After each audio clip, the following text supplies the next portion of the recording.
వాక్య భాగం చదివిస్తాను. 2 వాక్య భాగంలమ్మా. ఒకటి పాత నిబంధనం నుంచి, ఇంకోటి కొత్త నిబంధనం నుంచి. పాత నిబంధనం వాక్య భాగము 1 సామ్యుయేలు గ్రంథం 18వ అధ్యాయము మొదటి 5 వచనాలు.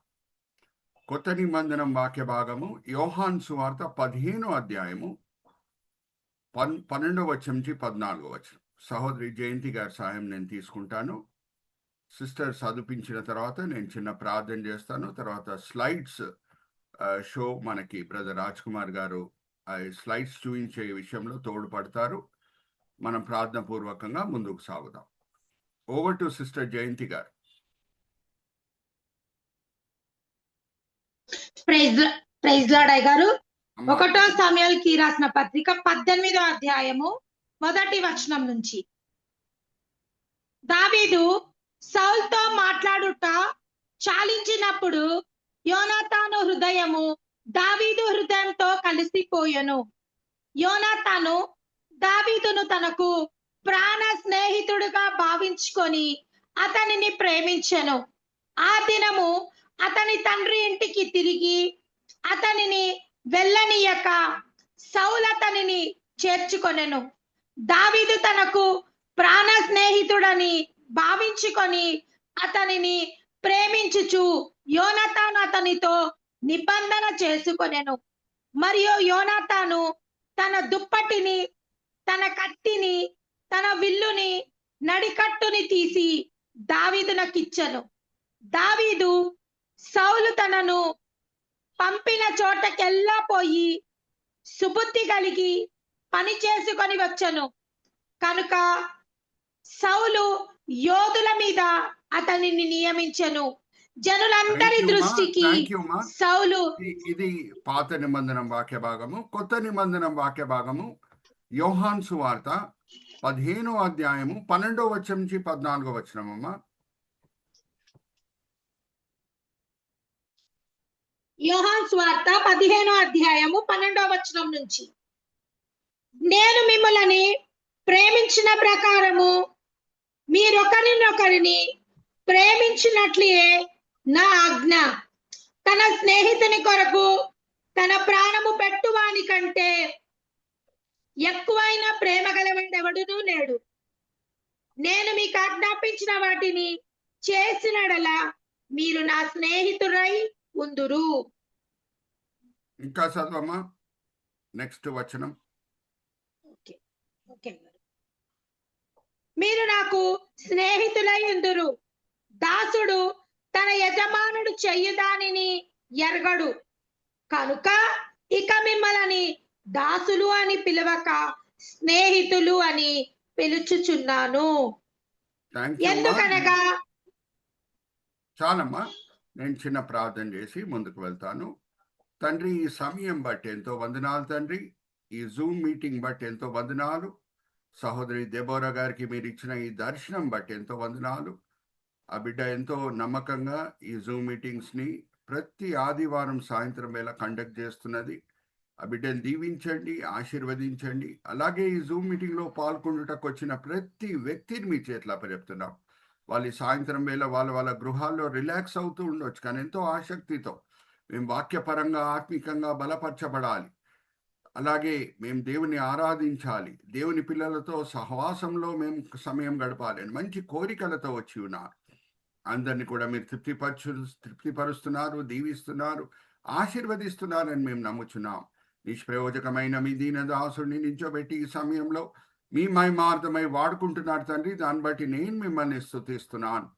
ఈ దినం, ఈ వేళ, ఈ పూట ఏమేం పాఠాలు మీరు మా కొరకు ఏర్పరచుకొని ఉన్నారో అదంతా కూడా మా విశ్వాస నేత్రం నిప్పి బయలుపరుస్తారని నమ్ముచు ఈ వినపములు మేము యేసుక్రీస్తు పరిశుద్ధమైన వేడుకుంటున్నాం. ఆమేన్, ఆమేన్, ఆమేన్. సో ఎప్పుడులక్కనే ఒక ప్రాముఖ్యమైన సత్యము మీ ముందు తీసుకొని వచ్చి నేను ముందుకు సాగుతాను. ఆ సత్యం నేను అనేక సార్లు మీకు గుర్తు చేశాను, అయినా సరే నేను ఎప్పుడు అలసిపోను. ఎందుకంటే ఏ ఇల్లు కట్టాలన్నా మొదట్లో పునాది వేయాలి. నా ప్రతి వాక్య పరిచర్యకి ఇదే పునాది అయి ఉంటుంది. అది ఏమనగా, దేవుడు మనకు అప్పజెప్పిన అన్నిటికంటే ప్రాముఖ్యమైన పరిచర్యల్లో అన్నిటికంటే గొప్పది ఆయనను ఆరాధించే పరిచర్యాన్ని నేను ఎప్పుడు మీకు గుర్తు చేస్తుంటాను. ఎందుకంటే ఆరాధన శాశ్వతమైన పరిచర్య. ఈ లోకంలో వేరే పరిచర్యలు కూడా ఉన్నాయి. సువార్త బోధించి ఆత్మల్ని రక్షించే పరిచర్య, ప్రవచించే పరిచర్య, స్వస్థపరిచే పరిచర్య అన్నీ కూడా ఉన్నాయి. కానీ అన్నిటికంటే శ్రేష్టమైనది ఆయనను ఆరాధించే పరిచర్య అని మనం దేన్ని బట్టి చెప్పగలుగుతున్నామంటే, వేరే అన్ని పరిచర్యలు ఈ లోకంకి నిమిత్తమైన పరిచర్యలు. ఏమన్నా ఒక పరిచర్య ఈ లోకంలో ప్రారంభమై పరలోకంలో కూడా కొనసాగుతుందంటే అది ఆయనను ఆరాధించే పరిచర్య. నేను మిమ్మల్ని ఒక ప్రశ్న అడుగుతానండి, మీరు అన్మ్యూట్ చేసుకొని జవాబు ఇవ్వండి. పరలోకం చేరిన తర్వాత అక్కడ ఏమైనా స్వస్థపరిచే పరిచర్య ఉంటుందమ్మా? ఎవరైనా రోగిలు ఉంటారమ్మా పరలోకంలో? చెప్పండి. పాస్టర్ గారు ఎవరు ఉండరు. అలాగే అక్కడ సువార్త బోధించి ఆత్మని రక్షించే పరిచర్య ఉంటుందా? ఎవరైనా పాపులు ఉంటారమ్మా పరలోకంలో? ఆర్ అందరు పరిశుద్ధులేనా? అవును, ప్రతి ఒక్కరు పరిశుద్ధులే. థ్యాంక్ యూ మా. సో ఏదన్నా ఒక పరిచర్య ఈ లోకంలో ప్రారంభమై పరలోకంలో కూడా కొనసాగుతుందంటే అది ఆయనను ఆరాధించే పరిచర్య. దేవుణ్ణి ఆరాధించే విషయంలో జాగ్రత్త వినండి. ఆయన మన జీవితంలో కుమ్మరించిన దీవెనలు బట్టి ఆయనను ఆరాధించడం మంచిదే, కానీ అన్నిటికంటే శ్రేష్టమైన ఆరాధన ఏమై ఉన్నదంటే మన దేవుడు ఏమై ఉన్నాడో దాన్ని బట్టి ఆయనను ఆరాధించడం మనము నేర్చుకోవాలి. ఆయనలో ఉన్న మంచితనం బట్టి, ఆయనలో ఉన్న శ్రేష్టమైన గుణంల బట్టి. ఆయనంత సర్వజ్ఞాని ఎవరు లేరు. ప్రభువారు సర్వజ్ఞాని అనే మాట ఎక్కడ రాయబడి ఉన్నది? అది కూడా సహోదరి జయంతితో నేను చదివిస్తాను. అమ్మా, రోమిలికి రాసిన పత్రిక 11వ అధ్యాయం 33వ వచనం నుంచి చివరి వచనం వరకు చదవమ్మా. మన ప్రభు లాంటి సర్వజ్ఞాని ఎవరు లేరు. 11వ అధ్యాయము రోమిలికి రాసిన పత్రిక 33వ వచనం నుంచి చివరి వచనం వరకు అన్మ్యూట్ చేసుకొని చదవమ్మా.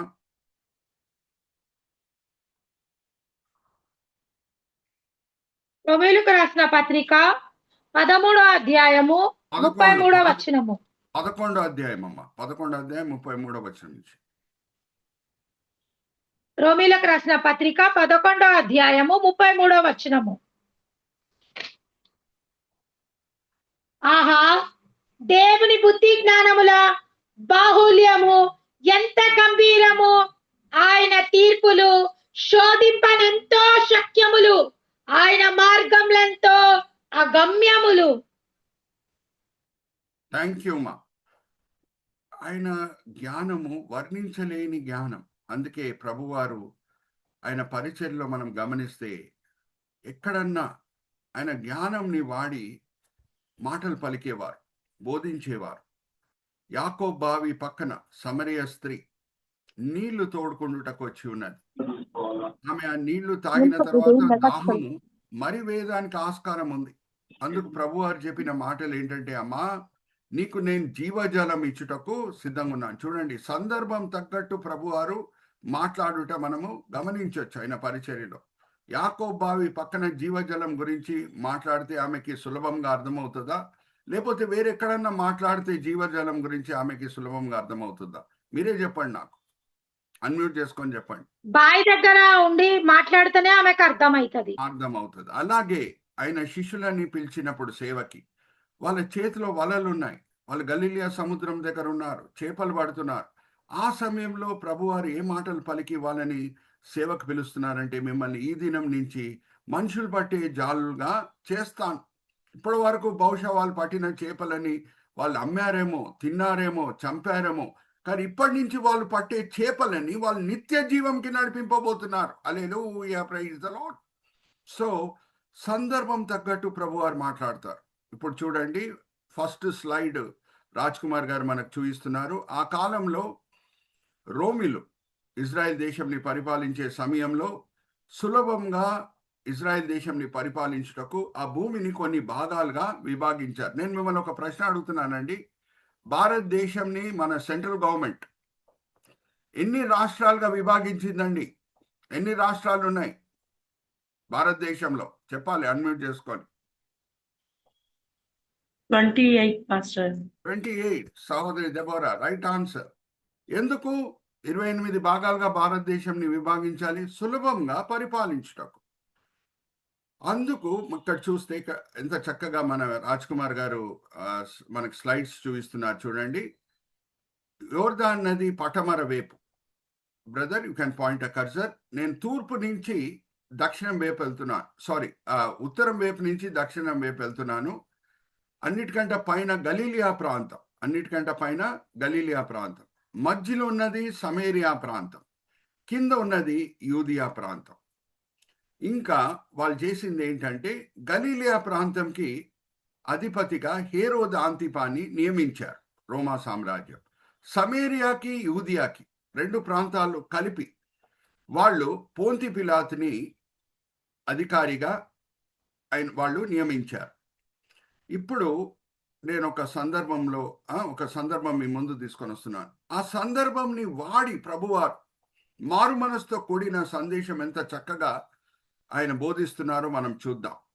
మరి ఇంకొకసారి రాజ్ కుమార్ గారు కర్సర్ పెట్టి చూపించండి. గలీలియా ప్రాంతము ఉత్తరం వైపు ఉన్న ప్రాంతము, దానికి అధిపతి హేరోదు అంతిపా. మధ్యలో ఉన్న భాగము దాన్ని అధిపతి పొంతి పిలాతు. అలాగే దక్షిణం వైపు ఉన్న ప్రాంతము యూదియా, దానికి కూడా పొంతి పిలాతే అధిపతి. ఇప్పుడు లూకా సువార్త 13వ అధ్యాయం మొదటి 3 వచనాలు సహోదరి జయంతి గారి వాక్య భాగం చదివించిన తర్వాత నేను ఒక ప్రశ్న అడగబోతున్నాను, జాగ్రత్తగా వినండి. లూకా సువార్త 13వ అధ్యాయం మొదటి 3 వచనాలమ్మా. లూకా సువార్త 13వ అధ్యాయము మొదటి వచనం నుంచి, పిలాతు గలీలీయులైన కొందరి రక్తము వారి బలులతో కలిపి ఉండెను.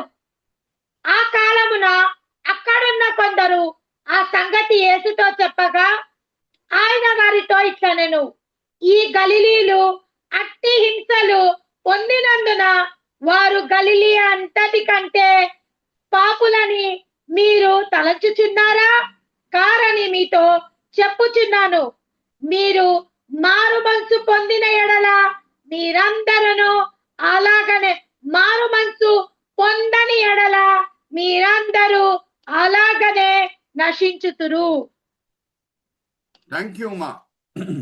ఆ కాలంలో ఫ్లాష్ న్యూస్, హాట్ న్యూస్ ఏమనంటే పొంతి పిలాతు కొంచెమంది గలీలులని చంపి వేసేశాడు. వాళ్ళు దుష్టులే అయినా సరే దాని గురించి అందరు మాట్లాడుకుంటున్నారు. జాగ్రత్త వినండి. ఇంగ్లీష్లో ఒక మాట ఉంది, అది చెప్పి నేను మరి తెలుగులో కూడా చెప్తాను. News reporting takes place by exception, not by norm. అంటే ఏది సామాన్యంగా జరుగుతుందో అది న్యూస్ కాదండి. ఏది విచిత్రంగా జరుగుతుందో అదే న్యూస్.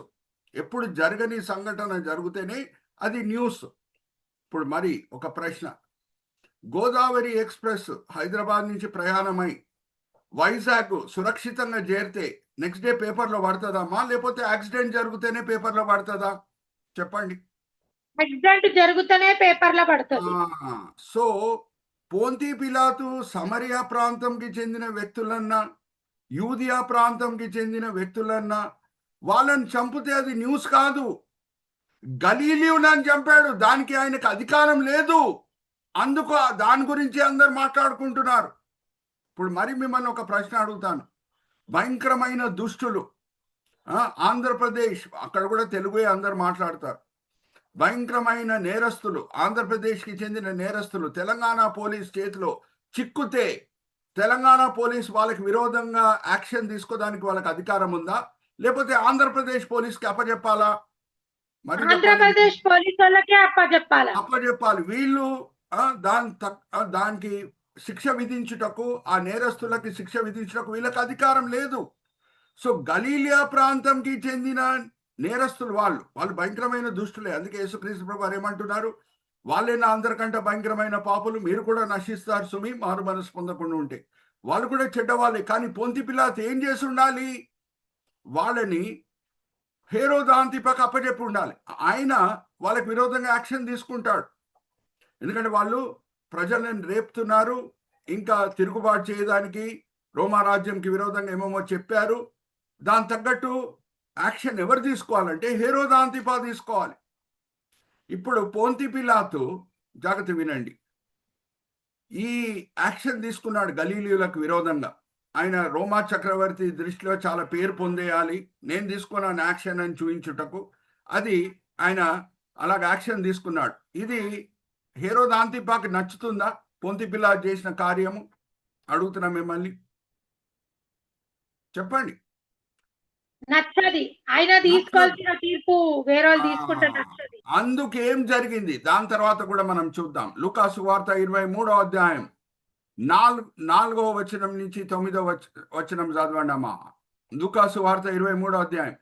యేసుక్రీస్తు ప్రభువాన్ని యూదుల నాయకులు తీర్పు ఇవ్వాలి అని పొంతి పిలాతు దగ్గర తీసుకొని వచ్చినప్పుడు, పొంతి పిలాతు యేసుక్రీస్తు ప్రభువాన్ని పరీక్షించినప్పుడు, ఆయన గలీలియా ప్రాంతంకి చెందిన వ్యక్తి అని తెలుసుకున్నప్పుడు ఆయన నిర్ణయం తీసుకుంటలేడు. ఆయనకు ఆల్రెడీ తెలుసు హేరోదు అంతిపా కోపం వచ్చింది ఒక సందర్భంలో అని. అందుకేం చేస్తున్నాడు? ఎప్పుడు యేసుక్రీస్తు ప్రభువు గలీలియా ప్రాంతంకి చెందిన వాడని తెలుసుకున్నాడో హేరోదు దగ్గరే పంపిస్తున్నాడు. ఒకసారి చదవమ్మా, 23వ అధ్యాయం 4వ వచనం నుంచి 9వ వచనం. లూకా సువార్త 23వ అధ్యాయము 4వ వచనం నుంచి. పిలాతు ప్రధాన యాజకులలోను జన సమూహములతోనూ ఈ మనుష్యుని యందు నాకే నేరము కనబడలేదనెను.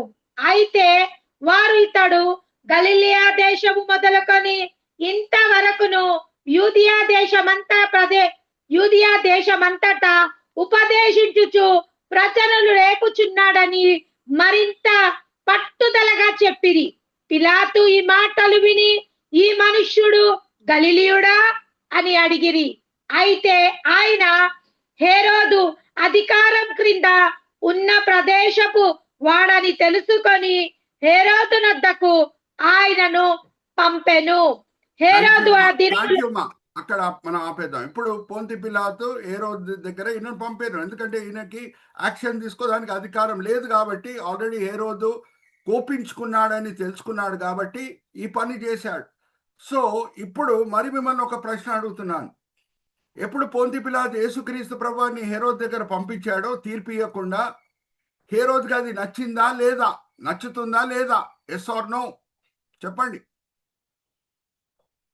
అన్మ్యూట్ చేసుకొని చెప్పండి. మనం అందరం ఇక్కడ నేర్చుకోవడానికే వచ్చి ఉన్నాం. తప్పు జవాబు ఇచ్చారు అని నేను ఎవరిని కూడా పట్టుకోను.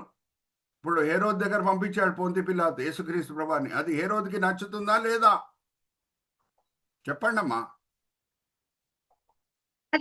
నచ్చాల్సిందే కదా అయ్యగారు. నచ్చుతుంది. రాజ్ కుమార్ గారు చెప్పండి. వేరే వాళ్ళు చెప్పండి. ఓన్లీ జయంతి సిస్టరే ఆన్సర్ ఇస్తున్నారు. నచ్చుతుంది, ఖచ్చితంగా నచ్చుతుంది. అందుకే ఆ రోజు ఏమైందంటే ముందున్న శత్రువులు ఇద్దరు కూడా, పొంతి పిలాతు హేరోదు మధ్యన వైరం ఉండింది. ఆ వైరం వెళ్ళిపోయిందంట. ఆ రోజు నుంచి వాళ్ళు స్నేహితులు అయ్యారంట. 12వ వచనంకి వచ్చేమా. లూకా సువార్త 23వ అధ్యాయం 12వ వచనం. లూకా సువార్త 23వ అధ్యాయము 12వ వచనం. అంతకు ముందు హేరోదునకును పిలాతుకును ఒకనికొకడు శత్రువులై ఉండిరి. ఆ దినమే ఒకనికొకడు మిత్రులైరి. ఇప్పుడు మీకు ఈ రహస్యం అర్థమైంది అనుకుంటా. ఎందుకు ఇద్దరి మధ్యన వైరం వచ్చింది, ఎందుకు ఇప్పుడు వైరము వెళ్ళిపోయింది, ఎందుకు ఇద్దరు మిత్రులయ్యారు. సో ప్రాముఖ్యమైన విషయం ఏంటంటే యేసుక్రీస్తు ప్రభువారు సందర్భం తగ్గట్టు సువార్త బోధించుట, మారు మనసుతో కూడిన సందేశం పలుకుట. అందరు దాని గురించే మాట్లాడుకుంటున్నారు. లూకా సువార్త 13వ అధ్యాయం 1-3 వచనాలు. పొంతి పిలాతు గలీలీయులను చంపేశాడు, పొంతి పిలాతు గలీలీయులను చంపేశాడు. ఆ సందర్భంని కూడా వాడి ప్రభువారు మారు మనసుతో కూడిన సందేశము పలుకుతున్నారు. సో మనం అందరం కూడా పోయిన ఆదివారము స్నేహితుల దినము ఆచరించాం. ఓకే, మరి మిమ్మల్ని ఒక ప్రశ్న అడుగుతున్నాను. యేసుక్రీస్తు ప్రభువారు మంచి స్నేహితుడు ఓన్లీ స్నేహితుల దినం ఒక దినమేనా, లేకపోతే చిరకాల ఆయన మంచి స్నేహితుడేనా అడుగుతున్నా మిమ్మల్ని. చిరకాల మంచి స్నేహితుడే.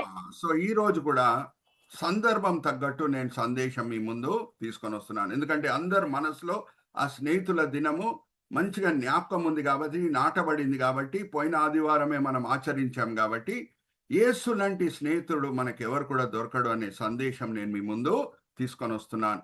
What a friend we have in Jesus. చిన్నప్పటి నుంచి ఇంగ్లీష్లో ఈ పాట, తెలుగులో కూడా మనం పాట పాడుతూనే ఉంటాం. What a friend we have in Jesus అనే పాట మనం పాడుతూ ఉంటాం. అయితే ఇప్పుడు నెక్స్ట్ స్లైడ్కి మనం వెళ్దాం. ఈ స్నేహితుల దినము వెనకాలన్న చిన్న చరిత్ర కూడా నేను మీ ముందు తీసుకొని వస్తున్నాను. ఈ కాలంలో ఆధునిక సదుపాయాలు చాలా పెరిగినాయి. ట్రావెల్ అంతా కూడా ఒక చోట నుంచి ఇంకో చోట వెళ్ళుట చాలా సులభమైపోయింది. న్యూస్ కూడా చాలా స్పీడ్గా స్ప్రెడ్ అవుతుంది శాటిలైట్ టెక్నాలజీ వలన. అందుకు ఒక భక్తుడు ఏమన్నాడంటే, the world is now like a spider's web. Okay, left side ఏ పురుగు కనిపిస్తుందమ్మా మీకు? జాలి పురుగు. ఓకే, స్పైడర్ వెబ్లో ఉన్న శ్రేష్టత ఏంటి అని అంటే, ఆ వెబ్లో ఉన్న చిన్న భాగంని మీరు ముట్టుకోండి. ఎంత చక్కగా ఎన్లార్జ్ చేసి చూపిస్తున్నారు చూడండి రాజ్ కుమార్ గారు. ఆ స్పైడర్ వెబ్లో ఉన్న భాగం ఏదన్నా చిన్నదాన్ని ఒక కార్నర్లో ముట్టుకోండి, ఫుల్ వెబ్ వైబ్రేట్ అవుతుంది. ఏదో ఒక భాగంని ముట్టుకున్నా సరే ఫుల్ వెబ్, ఆ జాలి పురుగు వెబ్ అది వైబ్రేట్ అవుతుంది. సో ఒక భక్తుడు ఏమన్నాడంటే, the world is like a spider's web అని అన్నాడు. అంటే ఏమన్నా మంచిదన్నా చెడ్డదన్నా జరగనియండి, ప్రపంచం అంతా కూడా వ్యాపిస్తుంది. మిమ్మల్ని మరి ఒక ప్రశ్న అడుగుతున్నాను. 2019లో వుహాన్ చైనాలో ఒక చిన్న ప్రాంతంలో ఒక భయంకరమైన రోగం ప్రారంభమైంది. ప్రపంచం అంతా కూడా వ్యాపించింది. వుహాన్ చైనాలోనే ఉండిపోలేదు. అది ఏ రోగం గురించి మాట్లాడుతున్నానమ్మా నేను? చెప్పండి. కరోనా. Very good. అలాగే ఇప్పుడు చూడండి, సౌత్ అమెరికా కాంటినెంట్ లో ఒక చిన్న దేశం, ఆ దేశం పేరు పరాగ్వే. బ్రదర్ యూ కెన్, ఎంత చక్కగా హైలైట్ చేస్తున్నారు చూడండి రాజ్ కుమార్ గారు. ఇది సౌత్ అమెరికా కాంటినెంట్ అండి. మనకు తెలిసి ఏమేమి ఖండాలు ఉన్నాయో, Asia, Africa, Europa, Australia, south America, north America, Antarctica, Arctic, ఇవన్నీ కూడా మనము చిన్నప్పటి నుంచి నేర్చుకున్నాం. సో సౌత్ అమెరికాలో ఒక చిన్న దేశం పరాగ్వే అనే దేశంలో అక్కడున్న నాయకులు తీసుకున్న నిర్ణయం ఏంటంటే, అరే తండ్రుల దినము మనం అందరం కూడా ఆచరిస్తున్నాం, తల్లుల దినం మనం ఆచరిస్తున్నాం, స్నేహితుల దినం కూడా మనం ఆచరించాలి. స్నేహితులు మన జీవితంలో చాలా ప్రాముఖ్యమైన వ్యక్తులు అని వాళ్ళు నిర్ణయం తీసుకున్నారు. ఏ రోజు, ఏ సంవత్సరం, అక్కడిది కూడా ఎంత చక్కగా రాజ్ కుమార్ గారు హైలైట్ చేస్తున్నారు చూడండి. జూలై 20వ తారీఖు 1958, మరీ చెప్తున్నాను, జూలై 20వ తారీఖు 1958వ సంవత్సరంలో స్నేహితుల దినము పారాగ్వే అనే ఒక చిన్న దేశంలో ప్రారంభమైంది. సో నేను చెప్పాను కదా, మంచిదన్నా చెడ్డదన్నా ప్రపంచంలో ఎక్కడ ప్రారంభమైనా సరే అది వ్యాపిస్తుంది. ఎందుకంటే మన టెక్నాలజీ అలాగుంది, ప్రపంచం అంతా కూడా యునైట్ అయిపోయింది టెక్నాలజీ వలన. అయితే ఏప్రిల్ 27వ తారీఖు వేరే దేశాలు కూడా ఆచరించడం స్టార్ట్ చేశారు స్నేహితుల దినము. ఏప్రిల్ 27వ తారీఖు 2011లో యుఎన్ఓ, యునైటెడ్ నేషన్స్ ఆర్గనైజేషన్ తీసుకున్న నిర్ణయం ఏంటంటే, ప్రతి సంవత్సరము జూలై 30వ తారీఖు స్నేహితుల దినం మనము ఆచరించాలి. 27వ తారీఖు ఏప్రిల్ 2011లో యుఎన్ఓ, యునైటెడ్ నేషన్స్ ఆర్గనైజేషన్. మరి మిమ్మల్ని ఒక ప్రశ్న అడుగుతాను. మాటికి నేను మధ్యలో ఎందుకు ప్రశ్న అడుగుతానంటే, మీరు అప్పుడే చక్కగా ఇన్వాల్వ్ అవుతారు. ఓకే, ఎవరు నిద్రపోదానికి ఆస్కారం లేదు, కొంచెం మీకు నవ్వు రావచ్చు. అయితే జాగ్రత్త వినండి. యుఎన్ఓ ఎందుకు స్థాపింపబడింది? రెండో ప్రపంచ యుద్ధం తర్వాత స్నేహంని పెంచడానికా, లేకపోతే యుద్ధాలు ఇంకా మరీ యుద్ధాలు రావాలి ప్రపంచంలో అని యుఎన్ఓ స్థాపింపబడిందా? చెప్పండి. ఎందుకు యునైటెడ్ నేషన్స్ ఆర్గనైజేషన్ స్థాపింపబడింది రెండో ప్రపంచ యుద్ధం తర్వాత? స్నేహంని పెంచుటకా, లేకపోతే వైరంని పెంచుటకా?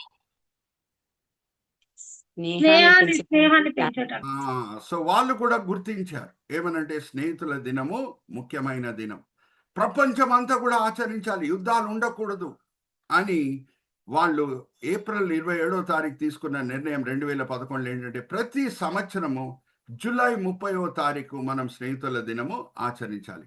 కానీ భారతదేశంలో మన నాయకులు తీసుకున్న చాలా జ్ఞానంతో కూడిన నిర్ణయం ఏంటంటే, జూలై 30వ తారీఖు అప్పుడప్పుడు మంగళవారం ఉండొచ్చు, బుధవారం ఉండొచ్చు, ఆదివారం కాకుండా ఉండొచ్చు, కానీ అందరూ కలిసిమెలిసి, స్నేహితులందరూ కూడా కలిసిమెలిసి సంతోషించాలంటే అది ఆదివారమే వీలవుతుంది. ఎందుకంటే వేరే పనులు ఉంటాయి, వేరే బాధ్యతలు ఉంటాయి, ఇక్కడక్కడ వెళ్తూ ఉంటారు. కానీ ఆదివారం అందరు కూడా కలిసిమెలిసి స్నేహితుల దినం ఆచరించడానికి వీలుంటుంది. కాబట్టి ప్రతి సంవత్సరం ఆగస్ట్ నెల ఆదివారం, మొదటి ఆదివారము స్నేహితుల దినము ఆచరించాలి. అది ఏ దినం వస్తుందో, ఆదివారం ఏ దినం వస్తుందో ఆ ఫస్ట్ ఆదివారమే స్నేహితుల దినం అని భారతదేశం ప్రభుత్వము నిర్ణయించుకుంది.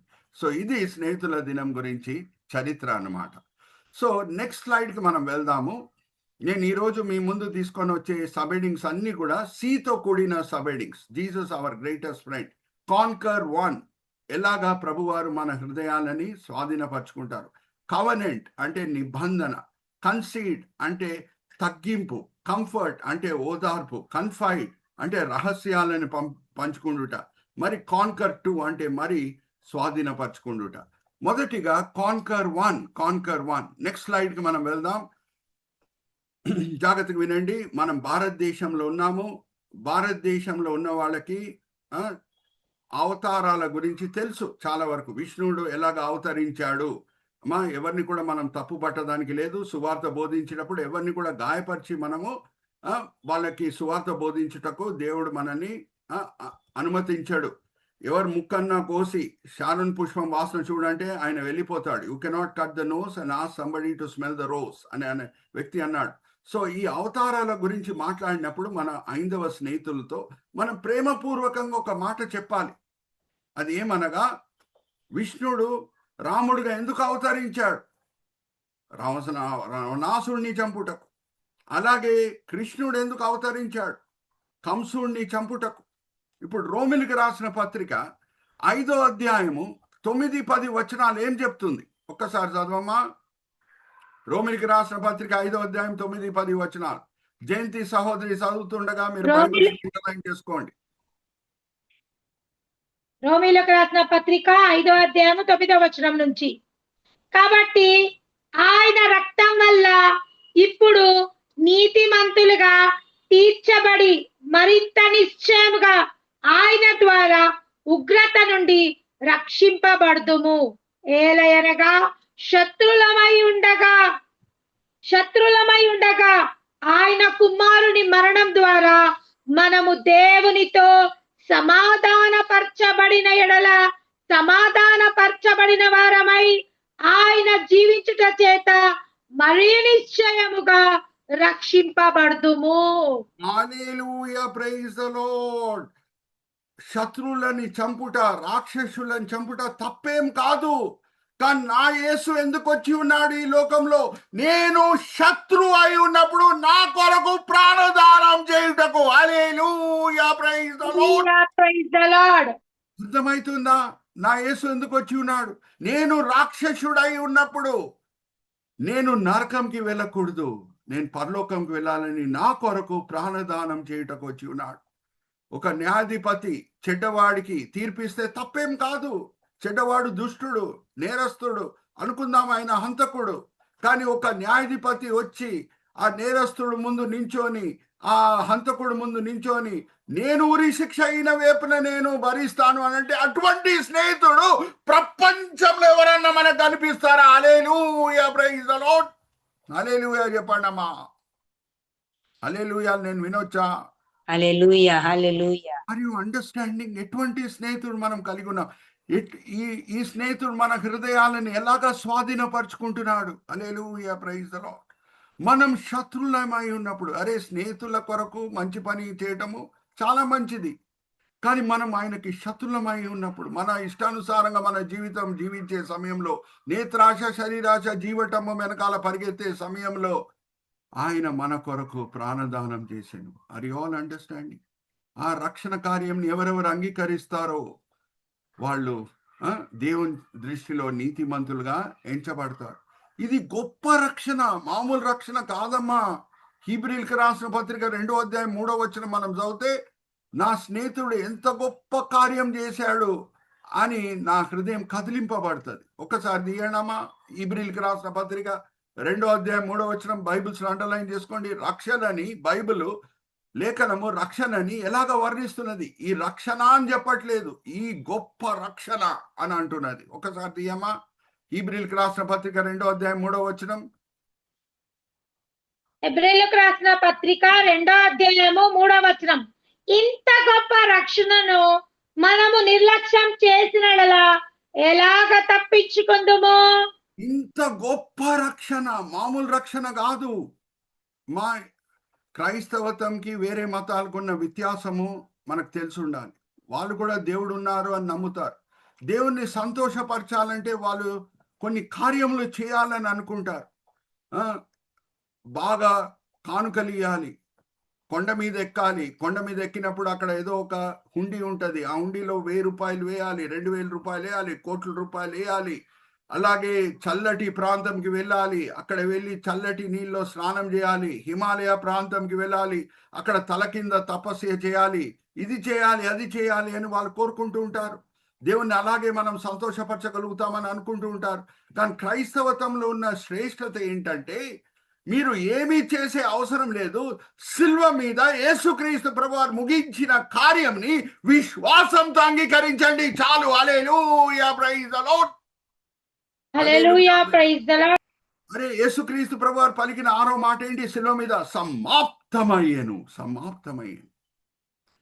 అది సమాప్తమైపోయింది రక్షణ కార్యం. ఇప్పుడు దానికి మనం యాడ్ చేసేది ఏం లేదు, తీసివేసేది ఏం లేదు. ఉన్నట్టు ఆ రక్షణ కార్యంని మనము అంగీకరిస్తే మనం రక్షింపబడతాం. Are you all understanding? ఇంత గొప్ప రక్షణ అమ్మా, ఒకసారి ఆలోచించండి. మిమ్మల్ని రక్షిస్తాను అని దేవుడు కొన్ని షరతులు పెడితే, నాకెవరు కోట్ల రూపాయలు ఇస్తారో వాళ్ళని నేను రక్షిస్తానని దేవుడు షరతు పెడితే, ఒకసారి ఆలోచించండి. పరలోకంకి ఓన్లీ అంబానీ అదానీ వెళ్తారు, అవునా కాదా? కానీ ఎవరున్నా సరే, వాళ్ళ ఆర్థిక పరిస్థితి ఏమున్నా సరే, విశ్వాసంతో యేసుక్రీస్తు ప్రభువుని ఎవరు సొంత రక్షకుడుగా అంగీకరిస్తారో వాళ్ళు రక్షింపబడతారు. అలాగే ఈ రక్షణ చాలా అందుబాటులో ఉంది. ఎంత అందుబాటులో ఉంది అని అంటే, మన నోరు ఎంత దగ్గరుందో, మన హృదయం ఎంత దగ్గరుందో అంత అందుబాటులో ఉంది. మీరు హిమాలయ ప్రాంతంకి వెళ్ళే అవసరం లేదు. ఆ దూర ప్రాంతంకి వెళ్ళి కొండెక్కి మీరు తల కింద తపస్సు చేసే అవసరం లేదు. ఈ గొప్ప రక్షణ ఎంత అందుబాటులో ఉందో ఒకసారి మనం చదువుదాం. మా రోమిలికి రాసిన పత్రిక 10వ అధ్యాయం, రోమిలికి రాసిన పత్రిక 10వ అధ్యాయం 9-10 వచనాలు చదవమా. రోమిలికి రాసిన పత్రిక 10వ అధ్యాయం 9-10 వచనాలు బైబిల్స్ అండర్లైన్ చేసుకోండి. సహోదరి జయంతి గారు చదివి వినిపిస్తారు. రోమీయులకు రాసిన పత్రిక 10వ అధ్యాయము 9వ వచనం నుంచి. యేసు ప్రభువని నీ నోటితో ఒప్పుకొని 8వ వచనం నుంచి చదవమ్మా. 8వ వచనం నుంచి. రోమీయులకు రాసిన పత్రిక 10వ అధ్యాయము 8వ వచనం నుంచి. అదేమని చెప్పుచున్నది? వాక్యం నీ యొద్దను నీ నోటను నీ హృదయంలో ఉన్నది, అది మేము ప్రకటించుచున్న విశ్వాస వాక్యమే. అదేమనగా, యేసు ప్రభువని నీ నోటితో ఒప్పుకొని దేవుడు మృతులలో నుండి ఆయనను లేపనని నీ హృదయమందు విశ్వసించిన ఎడల నీవు రక్షింపబడుదువు. హల్లెలూయా, ప్రైజ్ ది లార్డ్. రక్షణ ఎంత సమీపంగా ఉందంటే, మన నోరు ఎంత సమీపంగా ఉందో, మన హృదయం ఎంత సమీపంగా ఉందో అంత సమీపంగా ఉంది. అందుకే ఇది గొప్ప రక్షణ. హల్లెలూయా, ప్రైజ్ ది లార్డ్. 1000 కిలోమీటర్ నడుచుకొని వెళ్ళాలని బైబిల్ చెప్తుందా రక్షణ పొందుటకు? ఆరు 100 కిలోమీటర్ నడుచుకొని వెళ్ళాలని చెప్తుందా? ఆరు ఈవెన్ ఒక 1 కిలోమీటర్ అయినా నడుచుకొని వెళ్ళాలి, హిమాలయ ప్రాంతంకి వెళ్ళాలి అని బైబిల్ చెప్తుందా? అడుగుతున్నా మిమ్మల్ని. నోటితో ఒప్పుకోవాలని చెప్తుంది. అంతే. నోరు ఎంత సమీపంగా ఉందో, హృదయం ఎంత సమీపంగా ఉందో అంత సమీపంగా ఈ రక్షణ ఉంది. అందుకే ఇది గొప్ప రక్షణ. ఈ గొప్ప రక్షణ ఇచ్చే స్నేహితుడు మన యేసుక్రీస్తు ప్రభువారు. హల్లెలూయా, ప్రైజ్ ది లార్డ్. అర్థమవుతుందా ఎలాగా ఆయన మన హృదయాలని స్వాధీనపరుచుకుంటున్నాడు? అరే, మంచోళ్ళమై ఉన్నప్పుడు మన కొరకు ఏమైనా మంచి కార్యం ప్రభువారు చేస్తే దానికి మనం అర్హులం అని చెప్పుకోవచ్చు. కానీ మనం ఆయనకి శత్రువులమై ఉన్నప్పుడు ఆయన మన కొరకు ప్రాణదానము చేసేది. ఈ గొప్ప రక్షణ ఎందుకు గొప్ప రక్షణ అనే విషయము ఇంకా కొంచెం లోతులో వెళ్ళి మనము అర్థం చేసుకుందాం. ఓకే, నెక్స్ట్ స్లైడ్కి మనం వెళ్దాం. పాత నిబంధనలో స్నేహము అనగానే ఎవరు గుర్తొస్తారమ్మా? ఇద్దరు గుర్తులు వస్తారు మీకు వెంటనే. ఎవరు చెప్పండి? పాత నిబంధనలో స్నేహితులు, మంచి స్నేహితులు అంటే ఎవరు గుర్తొస్తారు మీకు పాత నిబంధనలో?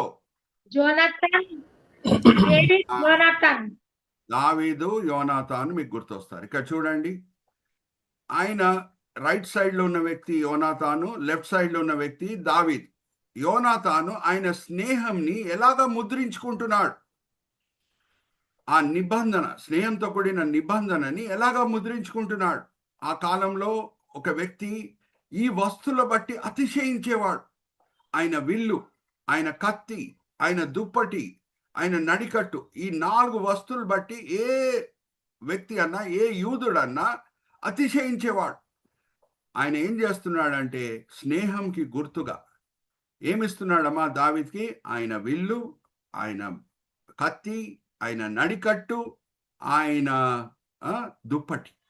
ఈ 4 విలువైన వస్తువులు దావీదుకి అప్పజెప్పి ఆయన స్నేహంని ముద్రిస్తున్నాడు. జస్ట్ నోటితో చెప్పటం కాదు, నువ్వు నా స్నేహితునివి అని నోటితో చెప్పటం కాదు, విలువైన వస్తువులు ఇచ్చి, ఆయన విలువైన వస్తువులు ఇచ్చి మరి చెప్తున్నా, ఆయన కత్తి, ఆయన దుప్పటి, ఆయన నడికట్టు, ఆయన విల్లు ఇచ్చి ఆయన స్నేహంని ముద్రిస్తున్నాడు.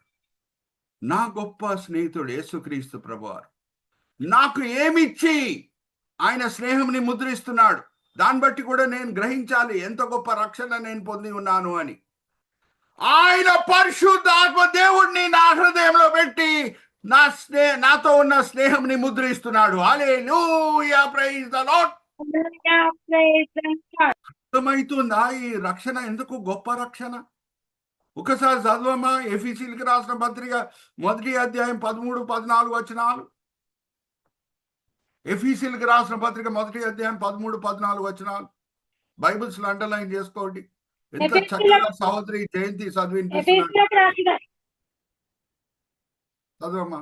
ఎఫెసీయులకు రాసిన పత్రిక 1వ అధ్యాయము 13వ వచనం నుంచి, మీరును సత్యవాక్యము అనగా మీ రక్షణ సువార్తను విని క్రీస్తునందు విశ్వాసముంచి వాగ్దానము చేయబడిన ఆత్మ చేత ముద్రింపబడితిరి. ఆత్మ చేత ముద్రింపబడితిరి. ఇప్పుడు 2 కొరింథీయులకు రాసిన పత్రిక 1వ అధ్యాయం 22వ వచనం కూడా చదవమ్మా. 2 కొరింథీ 1వ అధ్యాయం 22వ వచనం.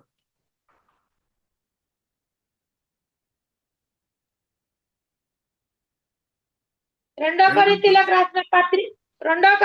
రాసిన పత్రిక 1వ అధ్యాయము 22వ వచనం. ఆయన మనకు ముద్ర వేసిన మన హృదయంలో మనకు ఆత్మను సంచకరువును అనుగ్రహించి ఉన్నాడు. హల్లెలూయా, ప్రైజ్ ది లార్డ్. పరిశుద్ధాత్మ దేవుడు ఒట్టి చేతులతో వస్తాడమ్మా మన హృదయం లోపల. పరలోక ఆనందము, పరలోక సమాధానం తీసుకొని వస్తాడు. హల్లెలూయా, ప్రైజ్ ది లార్డ్. మన హృదయంలో 24 గంటలు జీవజలం పొర్లుతూనే ఉంటది. హల్లెలూయా, ప్రైజ్ ది లార్డ్. ఇంత గొప్ప స్నేహితుడు మన యేసుక్రీస్తు ప్రభువారు. ఇప్పుడు నేను సహోదరి జయంతితో ఒక వాక్య భాగం చదివించేసి ఒక ప్రశ్న అడగబోతున్నాను మిమ్మల్ని. జాగ్రత్తగా వినండి సహోదరి వాక్య భాగం చదివినప్పుడు. ఎఫెసీయులకు రాసిన పత్రిక 2వ అధ్యాయం అమ్మా. ఎఫెసీయులకు రాసిన పత్రిక 2వ అధ్యాయం 6-7 వచనాలు చదవమ్మా.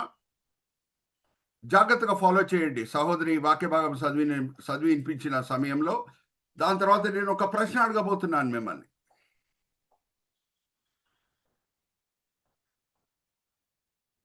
అన్మ్యూట్ చేసుకొని చదవమ్మా. ఎఫెసీయులకు 2వ అధ్యాయము 6-7 వచనాలు. ఎఫెసీయులకు రాసిన పత్రిక 2వ అధ్యాయము 6వ వచనము.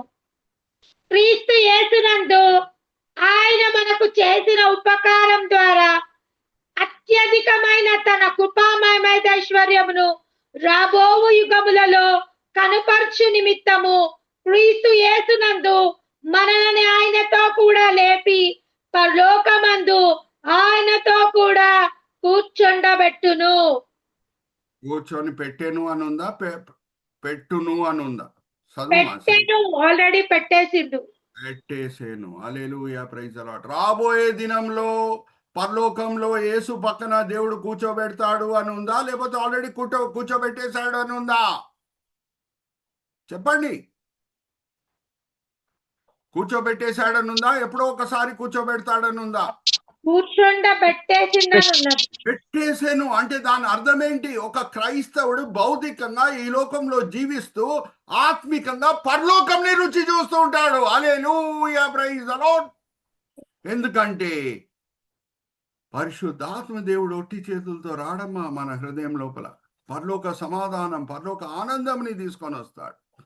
అందుకే యేసుక్రీస్తు ప్రభువారు ఆయన మొదటి ప్రసంగంలో ఏ మాటలు పలికారు? ఆయన మొదటి ప్రసంగము కొండ మీద ప్రసంగం కాదమ్మా. ఆయన మొదటి ప్రసంగము మత్తయి సువార్త 4:17 దేవుని రాజ్యం సమీపంగా ఉన్నది, మీరు మారు మనసు పొందుడి అని వాక్య పరిచర్య చేయటం ప్రారంభం చేశాను. అంటే అప్పటి వరకు ఆయన వేరే ఏ ప్రసంగము చేయలేదు. దీనికంటే ముఖ్యమైనది వేరే ఎదియూ లేదు కాబట్టి ఈ మాటలతోనే ఆయన వాక్య పరిచర్య ప్రారంభం చేశాను. ఒకసారి చదువమ్మా, మత్తయి సువార్త 4:17 కొండ మీద ప్రసంగం యేసుక్రీస్తు ప్రభువారి మొదటి ప్రసంగం కాదండి, ఇది మొదటి ప్రసంగం. 4:17 మత్తయి సువార్త. మత్తయి సువార్త 4:17 అప్పటి నుండి యేసు పరలోక రాజ్యము సమీపించుచున్నది కనుక మారు మనసు పొందుడని చెప్పుచు ప్రకటింప మొదలు పెట్టెను. అంటే అప్పటి వరకు ఆయన వాక్య పరిచర్య చేయలేదు. అయితే ఈ దేవుని రాజ్యం అంటే ఏంటి? సమీపంగా ఉన్న దేవుని రాజ్యం ఏంటి? మనం చనిపోయి పరలోకంకి వెళ్తాం అదా? కాదు. చనిపోయి పరలోకం వెళ్ళినప్పుడు మనకు దొరికే దేవుని రాజ్యము సమీపంగా లేదు, అది మనం చనిపోయిన తర్వాతనే దొరుకుతుంది. ఇది సమీపంగా ఉందంట. ఒకటి జ్ఞాపకం పెట్టుకోండి, బైబిల్ని మీరు అర్థం చేసుకోవాలంటే బైబిలే మీరు వాడాలి. హల్లెలూయా, ప్రైజ్ ది లార్డ్. మరి చెప్తున్నాను, బైబిల్ని మనం అర్థం చేసుకోవాలంటే బైబిలే వాడాలి. సో దేవుని రాజ్యం గురించి ఎక్కడ రాయబడి ఉన్నది, అది ఏంటి అని బైబిలే వర్ణించని. రోమిలికి రాసిన పత్రిక 14:17 చదవమ్మా. రోమిలికి రాసిన పత్రిక 14:17 బైబిల్స్ అండర్లైన్ చేసుకోండి. దేవుని రాజ్యం ఏంటో మనం చూద్దాం.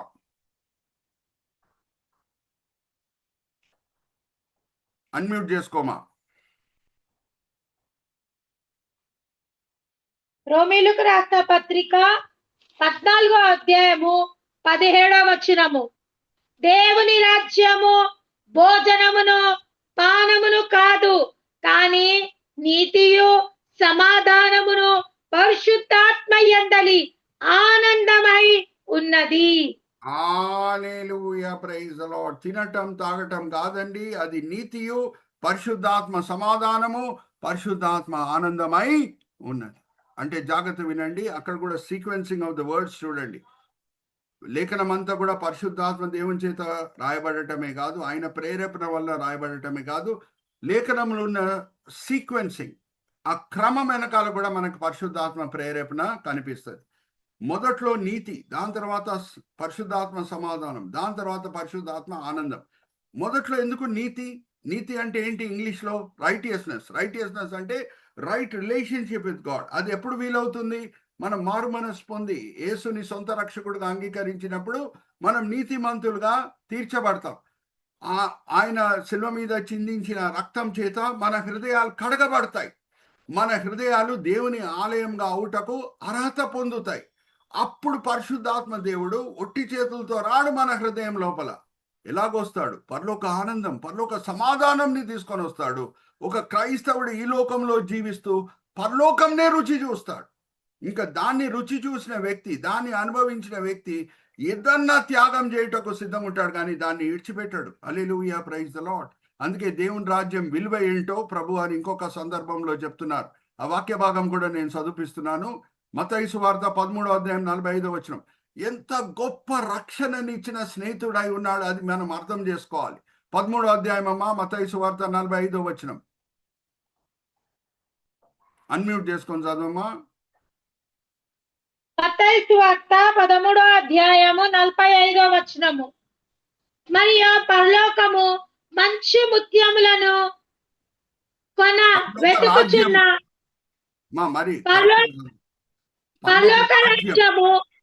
పరలోక రాజ్యము మంచి ముత్యములను కొని వెతుకుచున్న వర్తకుని పోలి ఉన్నది.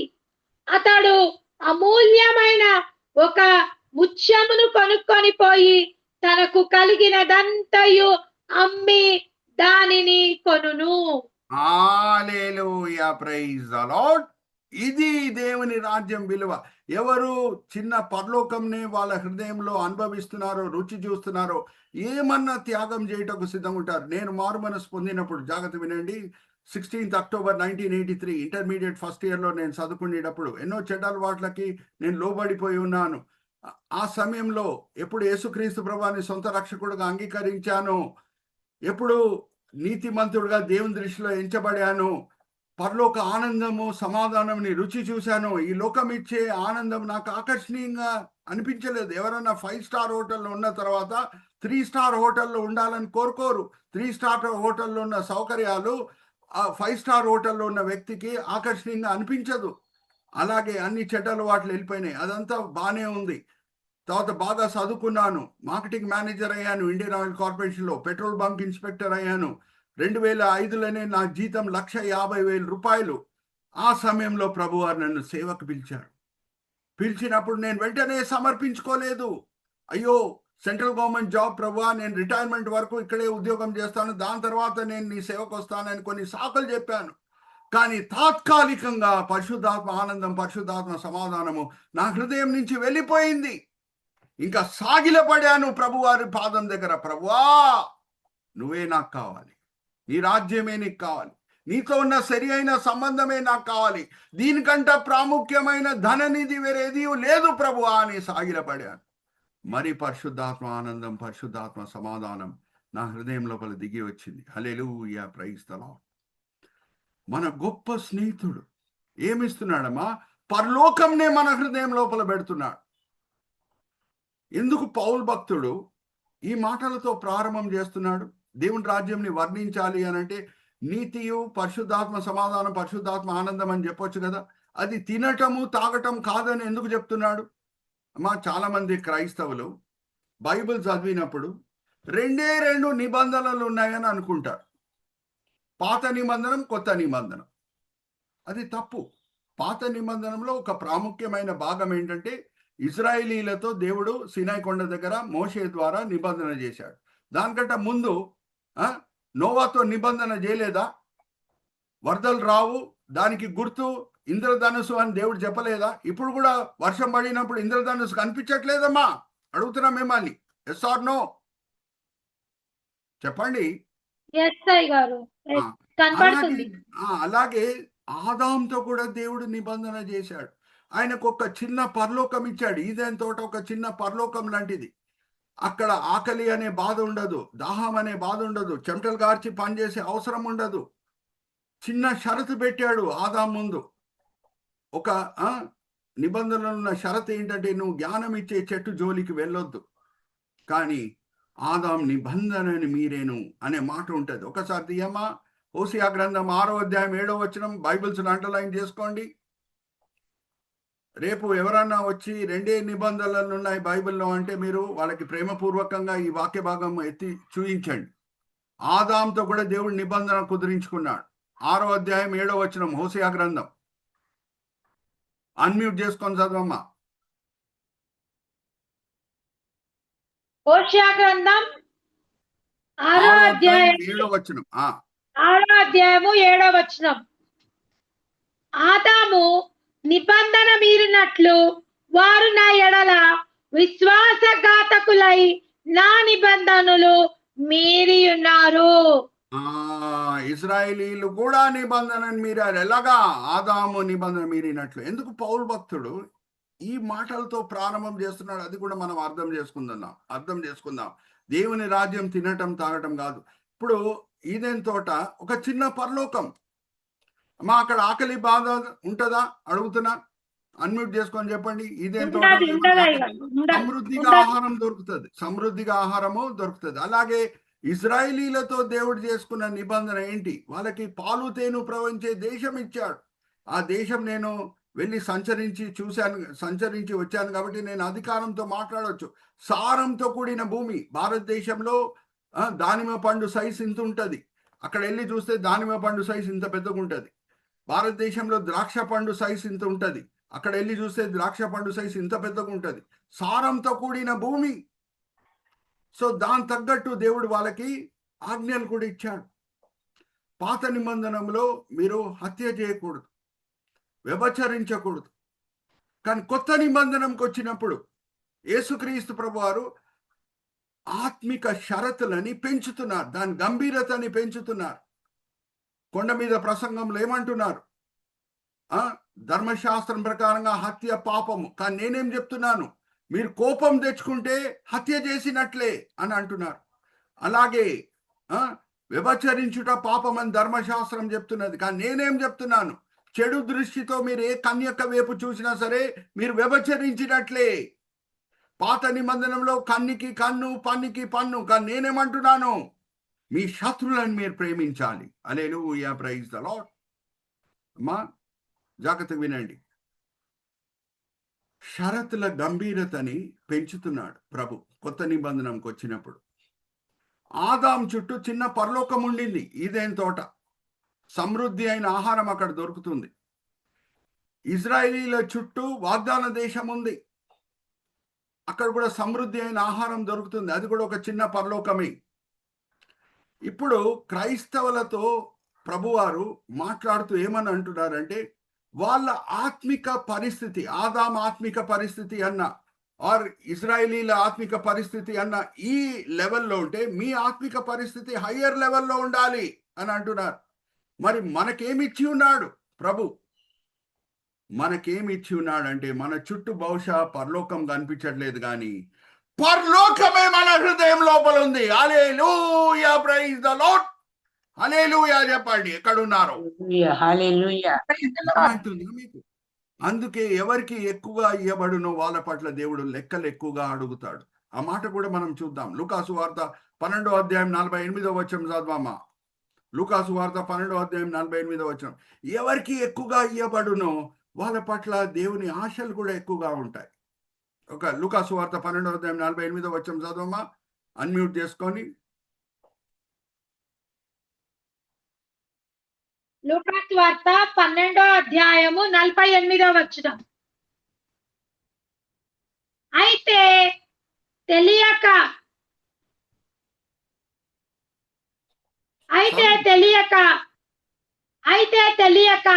దెబ్బలకు తగిన పనులు చేసిన వారికి కొద్ది దెబ్బలే తగులును. ఎవరికి ఎక్కువగా ఇవ్వబడనో వాని యొద్ద ఎక్కువగా తీయజూతురు. మనుషులు ఎవరికి జాగ్రత్తగా వినండి. ఎవరికి ఎక్కువగా ఇవ్వబడునో వాళ్ళ పట్ల దేవుడు ఎక్కువ ఆశలు కలిగి ఉంటారు.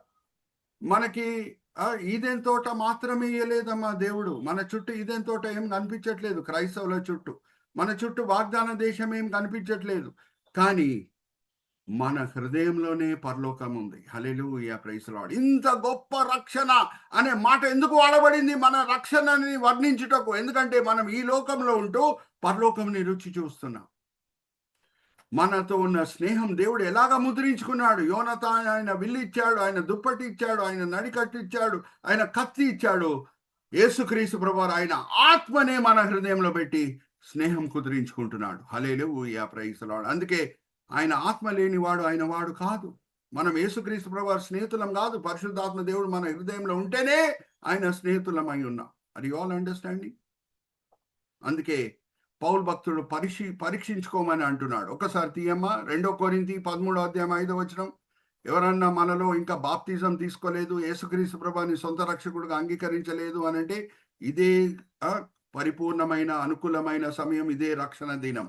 2 కొరింథీ 13వ అధ్యాయం 5వ వచనం. అన్మ్యూట్ చేసుకొని చదవమ్మా. 2 కొరింథీలకు రాసిన పత్రిక 13వ అధ్యాయం 5వ వచనం. మీరు విశ్వాసం గలవారై ఉన్నారో లేదో మిమ్ములని మీరే శోధించుకొని చూచుకొనుడి. మిమ్ములని మీరే పరీక్షించుకొనుడి. మీరు భ్రష్టులు కాని ఎడల యేసుక్రీస్తులు మీలో ఉన్నాడని మిమ్ములని గురించి మీరే ఎరుగుదురు కదా. హల్లెలూయా, ప్రైజ్ ది లార్డ్. యేసు మీలో ఉన్నాడనేది మీకే తెలుసు.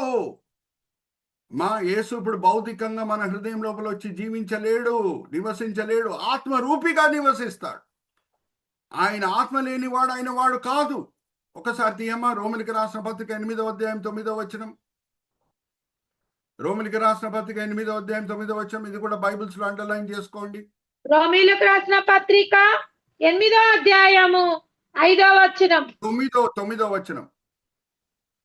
రోమిలకు రాసిన పత్రిక 8వ అధ్యాయము 9వ వచనం. దేవుని ఆత్మ మీలో నివసించి ఉన్న ఎడల మీరు ఆత్మ స్వభావము గలవారే కాని శరీర స్వభావము కలవారు కారు. ఎవడనైనను క్రీస్తు ఆత్మ లేనివాడైతే వాడైన వాడు కాడు. హల్లెలూయా, ప్రైజ్ ది లార్డ్. నేను మరి మిమ్మల్ని ఒక ప్రశ్న అడుగుతాను. దావీదు దగ్గర యోనాతాను విల్లు, యోనాతాను నడికట్టు, యోనాతాను కత్తి, యోనాతాను దుప్పటి లేకుండా ఉంటే దావీదు యోనాతాన్ని స్నేహితుడని పిలవడానికి అధికారం ఉంటుందా? అడుగుతున్నా మిమ్మల్ని. ఉండది. అవన్నీ రుజువు స్నేహితుడని అదే పిలవడానికి. రుజువు. స్నేహితుడని పిలువటకు అదే రుజువు.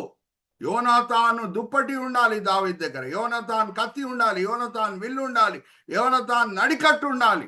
అలాగే పరిశుద్ధాత్మ దేవుడు మన హృదయంలో ఉంటేనే మనం యేసుక్రీస్తు ప్రభువారి స్నేహితులమై ఉన్నాం. అది ఆల్ అండర్స్టాండింగ్. ఆ పరిశుద్ధాత్మ దేవుడు మనల్ని పరలోకమే రుచి చూసేటట్లు 24 గంటలు చేస్తూనే ఉంటాడు. హల్లెలూయా, ప్రైజ్ ది లార్డ్. మన హృదయంలో జీవజలం పొర్లేటట్లు చేస్తూనే ఉంటాడు. మనం ఈ లోకంలో ఉంటూ పరలోకంనే రుచి చూస్తున్నాం. అందుకే ఈ రక్షణ గొప్ప రక్షణ. హల్లెలూయా, ప్రైజ్ ది లార్డ్. 3వ సికి మనం వద్దాం, కన్సీడ్. అమ్మా, నేను మిమ్మల్ని ఒక ప్రశ్న అడుగుతానమ్మా.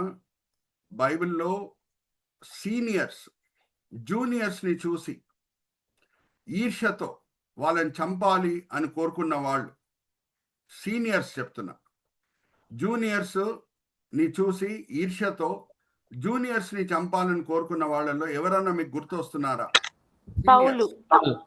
సౌలు, ఎస్, దావీద్కి సీనియర్. అలాగే కేయిను ఏబెల్ని చంపాడు ఈర్ష్యతో. అయ్యో, ఈవిడు దేవునికి సమీపంగా ఉన్నాడు, నేనంత సమీపంగా లేను అని ఈర్ష్యతో ఏబెల్ని చంపాడు.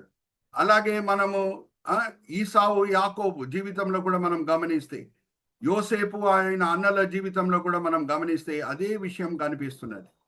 కానీ యోనాతాన్ దావీద్ కంటే సీనియర్. ఏ విషయంలో? యుద్ధం చేసే విషయంలో. మనం చదివితే 1 సామెతల గ్రంథం 14వ అధ్యాయంలో ఒక సందర్భంలో యోనాతాను జస్ట్ ఒక అబ్బాయితో పాటు వెళ్ళి విశాలమైన ఫిలిస్తీన్ సైన్యంని ఓడగొడుతున్నాడు. సో యోనాతాను, జాగ్రత్త వినండి, ఆయన దావీద్ కంటే సీనియర్ యుద్ధం చేసే విషయంలో. కానీ దావీద్ చాలా పేరు పొందేస్తున్నాడు అని సౌలు హృదయంలో ఈర్ష్య కలుగుతున్నది, కానీ యోనాతాను హృదయంలో ఈర్ష్య కలగట్లేదు. నాకంటే గొప్పవాడు దావీద్, దేవుడు అనుకున్నాడు అని పక్కన తప్పుకుంటున్నాడు. సామాన్యంగా సౌలు రాజు చనిపోయిన తర్వాత ఎవరు రాజు అవ్వాలమ్మా ఇజ్రాయెల్ దేశంకి? సామాన్యంగా చెప్పండి. యోనాతాన్. కానీ దేవుని చిత్తం ఏంటో అని తెలుసుకున్న తర్వాత పక్కన తప్పుకుంటున్నాడు. ఆయన సాత్వికం చూడండి. అలాగే యేసుక్రీస్తు ప్రభు వారి పరిచర్య గురించి మనం ధ్యానించినప్పుడు, జాగ్రత్త వినండి, యేసుక్రీస్తు ప్రభు వారి పరిచర్య గురించి మనం ధ్యానించినప్పుడు ఆయన శత్రువులు ఎవరు అని అంటే హంతకులు కాదు, దొంగలు కాదు, సమాజంలో ఉన్న నేరస్తులు కాదు, వేశ్యలు కాదు. ఆయనకి విరోధంగా నిల్చున్న వ్యక్తులు తోడు సేవకులు, పరిసయ్యులు, సదుకీయులు, అలాగే శాస్త్రులు. యేసుక్రీస్తు ప్రభు చాలా పేరు పొందేస్తున్నారని వాళ్ళ హృదయంలో ఈర్ష్య పుట్టింది. అందుకు యేసుని చంపాలని కోరుకున్నారు. సో సౌల్ లాంటి వాళ్ళు మన కొత్త నిబంధనలో కూడా కనిపిస్తున్నారు. అలాగే యోనాతాన్ లాంటి వాళ్ళు కూడా కొత్త నిబంధనలో కనిపించాలి కదా. హల్లెలూయా, ప్రైజ్ ది లార్డ్ చెప్పండి. యోనాతాన్ లాంటి వాళ్ళు కూడా కొత్త నిబంధనలో మనకి కనిపించాలి. అవునా? జాగ్రత్త వినండి. పరిచర్య విషయంలో బాప్తిజం ఇచ్చే యోహాన్ యేసుక్రీస్తు ప్రభువారి కంటే సీనియరా కాదా అడుగుతున్నా మిమ్మల్ని. చెప్పండి. పరిచర్య విషయంలో బాప్తిజం ఇచ్చే యోహాను సీనియరా కాదా? సీనియర్ 6 నెలలు సీనియర్. కానీ ఆయన తగ్గింపు చూడండి. యోహాను సువార్త 3వ అధ్యాయం 29వ వచనం నుంచి 30వ వచనం చదవమ్మా. యోహాన్ శిష్యులు కొంచెం మంది వచ్చి ఏమని అంటున్నారంటే, గురుగారు, మన దగ్గర వచ్చే ప్రజలందరూ కూడా మనల్ని ఇచ్చిపెట్టి యేసుక్రీస్తు ప్రభువారి దగ్గర వెళ్ళిపోతున్నారు, మీకు కంగారు కలగట్లేదా అని బాప్తిజం ఇచ్చే యోహాన్ శిష్యులు ఆయనతో ఈ మాటలు పలికినప్పుడు బాప్తిజం ఇచ్చే యోహాను ఎలాగా స్పందించాడో మనం చూద్దాం. 3వ అధ్యాయం 29వ వచనం నుంచి 30వ వచనం. యోహాను సువార్త 3వ అధ్యాయము 29వ వచనం. పెళ్లి కుమారుడై గలవాడు పెళ్లి కుమారుడు అయితే నిలువబడి పెళ్లి కుమారుని స్వరమును వినడి స్నేహితుడు ఆ పెళ్లి కుమారుని స్వరము విని మిక్కిలి సంతోషించును. ఈయన సంతోషము పరిపూర్ణమయ్యున్నది. ఆయన హెచ్చించవలసి ఉన్నది, నేను తగ్గవలసి ఉన్నది. అరే పెళ్లి కుమార్తె పెళ్లి కుమారుని దగ్గరే వెళ్తుంది. నేను పెళ్లి కుమారుని స్నేహితుడిని మాత్రమే. ఆయన హెచ్చింపబడాలి, నేను తగ్గింపబడాలి. చూడండి ఎంత సాత్వికం. అలాగే మంచి స్నేహితుడు, గొప్ప స్నేహితుడు అయిన యేసు, ఆయన చెప్పిన మాటలేంటి ఆయన శిష్యుల పట్ల? ఒకసారి యోహాను సువార్త 14వ అధ్యాయం 12, 13 వచనాలు నేను సహోదరి జయంతితో చదివిస్తున్నాను. యోహాను సువార్త 14వ అధ్యాయం 12, 13 వచనాలు. నా శిష్యులు నాకంట గొప్ప కార్యములు చేస్తారు. హల్లెలూయా, ప్రైజ్ ది లార్డ్. యేసుక్రీస్తు ప్రభువు తగ్గింపు చూడండి. ఆయన ఎందుకు మనకి అందరికంటే గొప్ప స్నేహితుడు. ఇక్కడ కూడా యోహాను ఏమంటున్నాడు? నేను యేసుక్రీస్తు ప్రభువు స్నేహితుడిని. ఆయన సంతోషించాలి. పెళ్లి కుమార్తె నా స్నేహితుడు అయిన యేసుక్రీస్తు ప్రభువు దగ్గరే వెళ్తుంది. ఎందుకంటే ఆయనే పెళ్లి కుమారుడు, నేను పెళ్లి కుమారుడిని కాదు, నేను ఆయన స్నేహితుడిని. నేను నిజమైన స్నేహితుడిని అంటే ఆయన హెచ్చింపబడాలి, నేను తగ్గింపబడాలి. అలాగే యేసుక్రీస్తు ప్రభువు మన స్నేహితుడు, మన గొప్ప స్నేహితుడు. ఏమని అంటున్నారంటే మీ పరిచర్య నా పరిచర్య కంటే గొప్పగా ఉంటుందని అంటున్నారు. ఒకసారి తీయండమ్మా యోహాను సువార్త 14వ అధ్యాయం 12వ వచనం నుంచి 13వ వచనం. యోహాను సువార్త 14వ అధ్యాయము 12వ వచనం నుంచి. నేను తండ్రి యొద్దకు వెళ్ళుచున్నాను కనుక నేను చేయు క్రియలు నా యందు విశ్వాసముంచువాడు చేయును, వాటి కంటే మరి గొప్పవియును అతడు చేయనని మీతో నిశ్చయముగా చెప్పుచున్నాను. మీరు హల్లెలూయా, ప్రైజ్ ది లార్డ్. నా శిష్యులు నాకంట గొప్ప పరిచర్య చేస్తారు. ఒకసారి ఆలోచించండి. యేసుక్రీస్తు ప్రభువారి బట్టలని ముట్టుకున్న వ్యక్తి, ఒక స్త్రీ, 12 సంవత్సరాలు బాధపడిన స్త్రీ, అనారోగ్యంతో బాధపడిన స్త్రీ, యేసుక్రీస్తు ప్రభువారి బట్టని ముట్టుకున్నప్పుడు ఆమెకు స్వస్థత కలిగింది. కానీ అపోస్తల కార్యంకి మనం వస్తే పేతురు నీడ చేత ప్రజలకి స్వస్థత కలుగుతున్నది. హల్లెలూయా, ప్రైజ్ ది లార్డ్. పేతురు బట్టలు కూడా ముట్టుకునే అవసరం లేదు. పేతురు నీడ చేత ప్రజలకి స్వస్థత కలిగింది. Are you all understanding? యేసుక్రీస్తు ప్రభువారి పరిచర్య ఎక్కువ వరకు ఇజ్రాయెల్ దేశం లోపలే ఉండింది. కానీ పౌలు పరిచర్య ప్రపంచమంతా కూడా వ్యాపించింది. Are you all understanding? మంచి స్నేహితుడేనా మన ప్రభు? ఆయన శిష్యులు ఆయన కంటే గొప్ప పరిచర్య చేసేటట్లు చేస్తున్నాడా లేదా అడుగుతున్నా మిమ్మల్ని. అన్మ్యూట్ చేసుకొని చెప్పండి. ఎస్ ఆర్ నో చెప్పండి అమ్మా. మంచి స్నేహితుడు. ఆయన శిష్యులకి ఎంత శక్తి ఇస్తున్నాడు అనంటే ఆయన శిష్యుల పరిచర్య ఈయన పరిచర్య కంటే గొప్పగా ఉంది. యేసుక్రీస్తు ప్రభువు నీడ చేత ఎవరికైనా స్వస్థత కలిగిందా అడుగుతున్నా మిమ్మల్ని. కానీ పేతురు నీడ చేత ప్రజలకి స్వస్థత కలుగుతున్నది. సో జాగ్రత్త వినండి. ఈ మాటతో నేను ముగిస్తున్నాను. వచ్చే వారం మనం వేరే సీస్ గురించి మనం ధ్యానిద్దాము. దీని తర్వాత వచ్చే సి ఏంటంటే కంఫర్ట్, దాని తర్వాత కన్ఫైడ్, రహస్యాలను పంచుకున్న ప్రభు మనతో. స్నేహితులతోనే మనం రహస్యాలు పంచుకుంటాం, అవునా? 7వది మరి 6వది మరి కాన్కట్టు. ఇదంతా కూడా నేను వచ్చే వారం మీతో పంచుకుంటాను. కానీ ఇప్పుడు జాగ్రత్త వినండి. నేను అప్పుడప్పుడు పాస్టర్స్ ఫెలోషిప్లో కూడా వాక్య పరిచర్య చేస్తుంటాను. దేవుడు నాకు అవకాశాలు ఇస్తారు వేరే సేవకులను కూడా బలపరచుటకు. సో క్రైస్తవులంగా ఒక సత్యంని మనం జ్ఞాపకం చేసుకోవాలి. అది ఏమనగా, నేను పాస్టర్స్ ఫెలోషిప్లో సామాన్యంగా ఈ ప్రశ్న అడుగుతాను. ఎంతమందికి పేతురు అభిషేకం కావాలి? ఎంతమందికి పౌలు అభిషేకం కావాలి? వాళ్ళ పరిచర్య యేసుక్రీస్తు ప్రభువారి పరిచర్య కంటే గొప్పగా ఉండింది. ఎంతమంది కావాలి అటువంటి పరిచర్య, అటువంటి అభిషేకం? అంటే చాలా మంది చేతులు ఎత్తి చూపిస్తారు. ఎందుకంటే ప్రభువే ఇస్తున్నాడు కదా మాకు, మేము తీసుకుంటాం అని చేతులు ఎత్తి చూపిస్తారు. నెక్స్ట్ ప్రశ్న నేను అడుగుతాను, ఎంతమందికి పేతురు పౌలు లాంటి శ్రమలు కావాలి అని అడిగినప్పుడు ఎవరు చేతులు ఎత్తారు? ఆ శ్రమలే వాళ్ళని సాత్వికులుగా ఉంచింది. హల్లెలూయా, ప్రైజ్ ది లార్డ్. అర్థమవుతుందా మీకు? వాళ్ళు సొంత మర్సిడీస్ కార్లో వెళ్ళలేదు, సొంత ప్లేన్లో వాళ్ళు వెళ్ళలేదు. పౌలు పేతురు, జాగ్రత్త వినండి, వాళ్ళని ఏది సాత్వికులుగా ఉంచింది? శ్రమలు. గొప్ప పరిచర్య, కానీ గర్వం రాలేదు. 3 సార్లు నేను ప్రార్థన చేస్తేని, ప్రభువా శరీరంలో ఉన్న ముళ్ళుని తీసివేసేయి. ఎవరమ్మా? ఆ మాటలు పలికింది?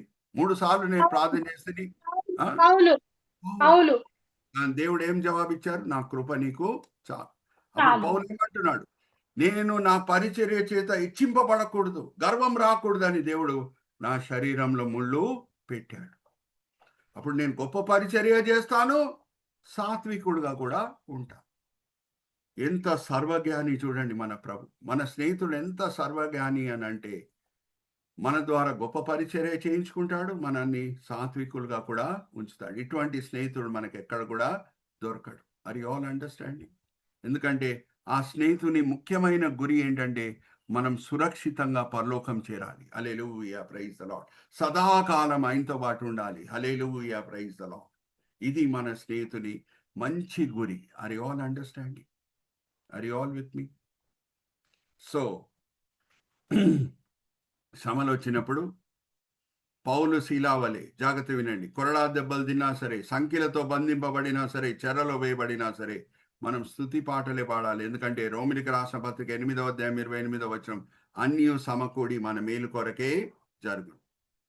ఆ రోజు పౌలు శీల స్తుతి పాటలు పాడేటప్పుడు భయంకరమైన కష్టకాలంలో, భయంకరమైన పరిస్థితుల్లో స్తుతి పాటలు పాడినప్పుడు వాళ్ళు వాక్య పరిచర్య చేయలేదు, ఇంకా వాళ్ళు నోరు విప్పి వాళ్ళ సాక్ష్యం కూడా పలకలేదు.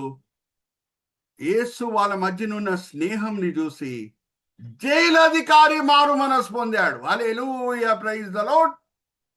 హల్లెలూయా, praise the Lord. You all with me? అంత గొప్ప స్నేహితుడు మనం కలిగి ఉన్నాము. ఈ రోజు మనం ఫోకస్ చేసిన 3 C's. రాజ్ కుమార్ గారు, ఫ్రంట్ మొదటి స్లైడ్కి మనం వెళ్ళిపోదాం. ఆ సబ్ హెడింగ్స్ మనం చూద్దాం. ఇప్పటి వరకు మనం ఫోకస్ చేసిన 3 సబ్ హెడింగ్స్ ఏంటి? యేసుక్రీస్తు ప్రభువారు లాంటి స్నేహితుడు ఈ ప్రపంచంలో ఎవరు కూడా లేరు.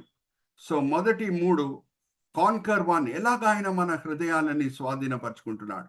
మనము శత్రులమై ఉన్నప్పుడు మన కొరకు ఆయన ప్రాణదానము చేశాను. ఇంకా ఎంత గొప్ప రక్షణ ఆయన ఇస్తున్నాడంటే, ఆ రక్షణ మనకు ఉచితంగా వస్తున్నది.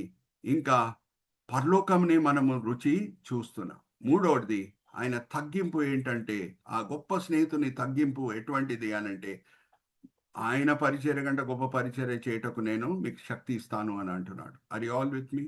వచ్చే వారము మనము వేరే 3 C'లు కాన్సన్ట్రేట్ చేద్దాం. వేరే 3 C'ల గురించి మనం ధ్యానిద్దాం. Comfort, confide and conquer 2. రహస్యాలు ఎవరితో పంచుకుంటామమ్మా? అప్పుడప్పుడు తల్లిదండ్రులతో కూడా పంచుకోం, కానీ స్నేహితులతో పంచుకుంటాం, అవునా? సో నా స్నేహితుడైన అబ్రహాం దగ్గర నేను ఏమీ దాచిపెట్టను అని ఆది కాండంలో మనము చదువుకుంటాం. సో ఎన్నో మర్మాలు ఉన్నాయి. వచ్చే వారం ఎన్నో మర్మాలు ఉన్నాయి. అవన్నీ కూడా గ్రహించి మనం దేవుణ్ణి స్తుతించే బదులమై ఉన్నాం. ఇక్కడ నేను ముగిస్తున్నాను. చిన్న ప్రార్థన చేసి నేను ఫ్లోరు తిరిగి రాజ్ కుమార్ గారికి అప్పచెప్తాను. తండ్రి, ఈ సమయం బట్టి ఎంతో వందనాలు తండ్రి. ఈ జూమ్ మీటింగ్ బట్టి ఎంతో వందనాలు. దెబోరా సిస్టర్కి మీరు ఇచ్చిన ఈ దర్శనం బట్టి ఎంతో వందనాలు. ఎన్నో నెలలుగా తండ్రి నమ్మకంగా ఈ పరిచర్యని సహోదరి ముందుకు తీసుకొని వెళ్తున్నారు. ఆ బిడ్డని దీవించండి, ఆశీర్వదించండి.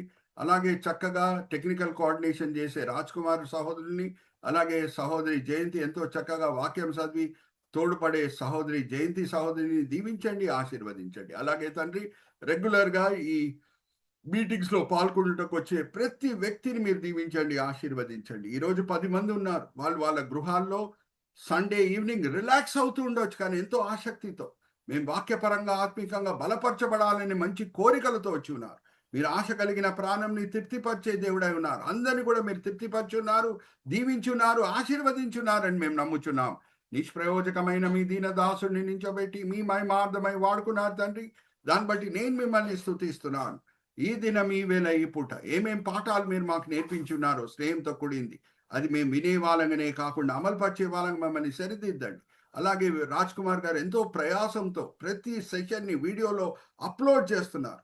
ఈ వీడియో సెషన్స్ని, యూట్యూబ్లో ఉన్న వీడియో సెషన్స్ లింక్ని మేము మాకు తెలిసిన క్రైస్తవుల మధ్యన సర్కులేట్ చేయటకు కూడా మమ్మల్ని ప్రోత్సహించండి. మా చిన్న జూమ్ మీటింగ్ వలన సార్వత్రిక సంఘం కూడా ఆశీర్వదించబడేటట్లు తండ్రి మమ్మల్ని ప్రోత్సహించండి. మేమందరం కూడా ఈ లింక్స్ని సర్కులేట్ చేయటకు ఈ విన్నపములు మేము యేసుక్రీస్తు పరిశుద్ధమైన నామములో వేడుకుంటున్నాం. Amen, amen, amen. Over to brother Raj Kumar గారు. Thank you so much, Pastor Garu, for taking us into a wonderful session today. I request Jayanti sister to do a small prayer. After that, Pastor Garu will give benediction. Then we can close our session for today. Praise the Lord. మహాపరిశుద్ధుడు అయిన తండ్రి, మరొక రాత్రి కాల సమయంలో నాయన ప్రభా సార్వత్రిక సంఘం అంతా కలిసి ప్రభువా కొన్ని నిమిషాలు నీ వాక్యాన్ని ధ్యానించడానికి తండ్రి మీరు ఇచ్చిన కృపకై నీకు వందనాలు, స్తోత్రములు తండ్రి. మీ అంత గొప్ప స్నేహితుడు, మీ అంత మంచి స్నేహితుడు తండ్రి, మీ అంత త్యాగశీలుడైన స్నేహితుడు తండ్రి. స్నేహితుడు మా కోసం ప్రాణం పెట్టినంత గొప్ప స్నేహితుడు మీరు తప్ప మాకెవ్వరు లేదు నాయన. అవును తండ్రి, ఫ్రెండ్షిప్ డే సందర్భంగా తండ్రి ఎంతో గొప్పగా అందరి స్నేహితుల కంటే గొప్ప స్నేహితుడిగా మీరు ఈ రోజు మాకు మా జీవితంలో తండ్రి దేవా బయలుపరుచుకున్న విధానంకై నీకు వందనాలు, స్తోత్రములు నాయన. తండ్రి సేవకుని మీరు దీవించండి. ఎంతో గొప్పగా నాయన ప్రభువా అనేక మర్మములు నాయన స్నేహం గురించి నాయన ప్రభా లేఖనము వాక్యంతోటే నాయన ప్రభువా అర్థం చేసుకునడానికి గల కృపని మాకు ఇచ్చిన్నారు ప్రభువా. తండ్రి ఈ వాక్యానికై మీ నామానికి మహిమ కలుగును గాక. తండ్రి మా అందరికీ నాయన ప్రభువా ఈ వాక్యం వినడానికి మీరు ఇచ్చిన కృపకై నీకు వందనాలు, స్తోత్రములు నాయన ప్రభువా. ఈ వాక్యాన్ని సిద్ధపరిచిన పరిశుద్ధాత్ముడా మీకే వందనాలు, స్తోత్రములు నాయన ప్రభువా. సేవకునికి ఇచ్చిన మంచి ఆరోగ్యాన్ని బట్టి తండ్రి, ఇవ్వబోతున్న ఆయుస్సుని బట్టి క్షేమాన్ని బట్టి నీకు వందనాలు, స్తోత్రములు నాయన. బ్రదర్ని కూడా మీరు జ్ఞాపకం చేసుకోండి తండ్రి దేవా. బ్రదర్ గారిని కూడా దీవించండి, ఆశీర్వదించండి. దెబోరా సిస్టర్ గారిని కూడా మీరు జ్ఞాపకం చేసుకోండి, తనను కూడా మీరు దీవించి ఆశీర్వదించండి. మేము ఈ రోజు విన్న వాక్యం నాయన ప్రభువా, అవును నా తండ్రి దేవా, ప్రతి నిత్యము నాయన ప్రభువా మిమ్మల్ని స్నేహితుడిగా ప్రతి విషయాలలో నాయన ప్రభువా మీతో నాయన ప్రభువా మేము ముచ్చటించి నాయన ప్రభువా మా హృదయంలో ఉన్న ప్రతి తలంపులు ప్రతి ఆలోచనలు తండ్రి మీతో నాయన షేర్ చేసుకునే కృపను దయచేయండి తండ్రి దేవా. అవును నా తండ్రి, ఈ యొక్క ఫ్రెండ్షిప్ డే సందర్భంగా తండ్రి మీరు మాకు ఇచ్చిన ఈ వాక్యానికై మీకే వేలాది స్తుతులు స్తోత్రాలు చెల్లించుకుంటూ యేసయ్య ప్రశస్త నామంలో ఈ ప్రార్థనలను సమర్పించి వేడుకొచ్చున్నాం తండ్రి, ఆమేన్. ఇప్పుడు మన పరమ తండ్రి ప్రేమ, కుమారుని యేసుక్రీస్తు ప్రభువారి కృప, పరిశుద్ధాత్మ సహవాసము, సన్నిధి, సమాధానము, సంతోషము, శక్తి, నడిపింపు మనతో మనలో సదాకాలం ఉండునుగాక. ఆమేన్, ఆమేన్, ఆమేన్.